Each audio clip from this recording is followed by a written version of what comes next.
Assalamualaikum warahmatullahi wabarakatuh. Perkenalkan, saya Mawarni dari kelas BKD dengan NIM 2204045010066.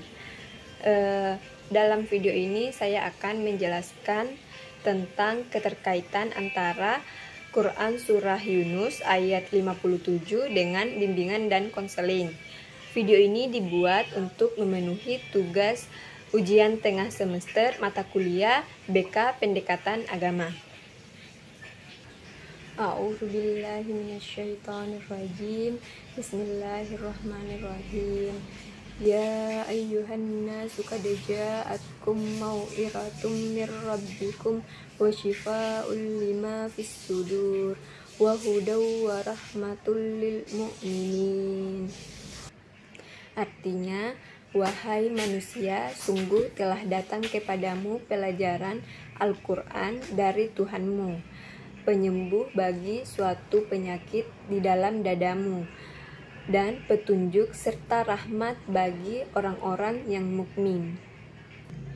Dalam konteks bimbingan dan konseling, kita dapat memahami bahwa ada banyak kaitan antara prinsip-prinsip yang terkandung dalam ayat tersebut. Implementasi ayat Quran Surah Yunus ayat 57 dengan bimbingan dan konseling, yaitu yang pertama sebagai pelajaran atau mau'idah dari Allah. Al-Quran disebut sebagai pelajaran yang mengandung nilai-nilai moral, etika, dan solusi terhadap berbagai persoalan kehidupan manusia. Sebagai sumber bimbingan, Al-Quran memberikan nasihat yang komprehensif bagi manusia agar menjalani kehidupan yang lebih baik secara spiritual dan sosial. Dalam bimbingan dan konseling, konselor bertindak sebagai pemberi arahan dan nasihat kepada konseli.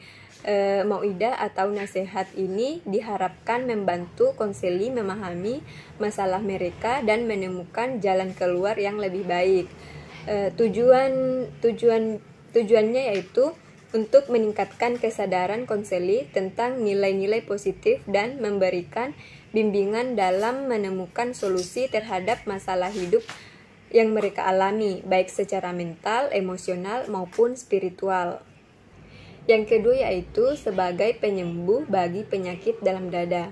Penyakit yang dimaksud dalam ayat ini bisa diartikan sebagai berbagai masalah psikologis seperti kecemasan, stres, depresi, atau kebingungan batin. Penyakit dalam dada sering merujuk pada perasaan tidak tenang, tertekan, dan konflik batin yang dialami oleh manusia.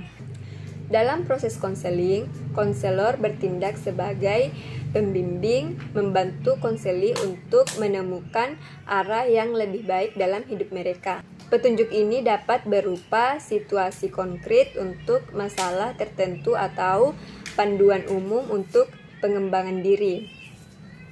Dalam hal ini, membantu konseli menemukan arah hidup yang lebih jelas, baik dalam pengambilan keputusan, penyelesaian masalah, dan pengembangan diri, sehingga mereka bisa menjalani hidup yang lebih seimbang dan terarah. Yang terakhir yaitu rahmat atau kasih sayang. Rahmat dalam ayat ini berarti kasih sayang dan karunia dari Allah kepada manusia.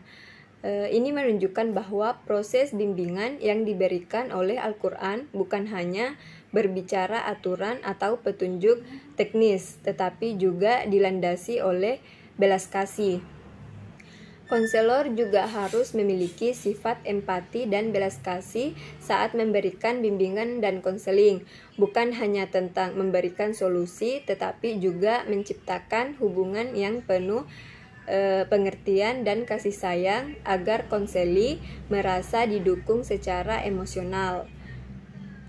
Membangun hubungan konseling yang penuh empati, di mana konseli merasa dipahami, dihargai, dan didukung, sehingga mereka dapat tumbuh secara emosional dan spiritual. Ayat ini memberikan gambaran bahwa bimbingan spiritual dan konseling psikologis bertujuan untuk memberikan nasihat yang bermanfaat, yaitu membantu konseli untuk memahami nilai-nilai hidup yang baik serta menemukan solusi untuk masalah mereka.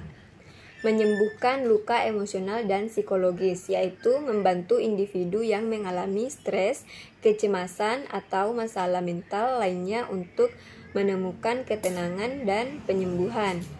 Mengarahkan pada jalan yang benar, yaitu memberikan panduan yang jelas dan praktis bagi konseli dalam membuat keputusan atau perubahan hidup yang lebih baik, dan menunjukkan kasih sayang serta empati, yaitu membangun hubungan yang penuh kasih dan pengertian antara konselor dan konseli, sehingga proses konseling lebih efektif dan menyentuh hati konseli. Secara keseluruhan, ayat ini mengajarkan bahwa proses bimbingan dan konseling harus bersifat holistik, mencakup aspek moral, emosional, psikologis, dan spiritual. Tujuannya yaitu untuk memberikan penyembuhan dan petunjuk bagi individu yang sedang mengalami masalah sambil memberikan dukungan dengan penuh kasih sayang dan empati. Baik, sekian penjelasan dari saya tentang kaitan antara bimbingan dan konseling dengan Quran Surah Yunus ayat 57. Saya ucapkan Assalamualaikum warahmatullahi wabarakatuh.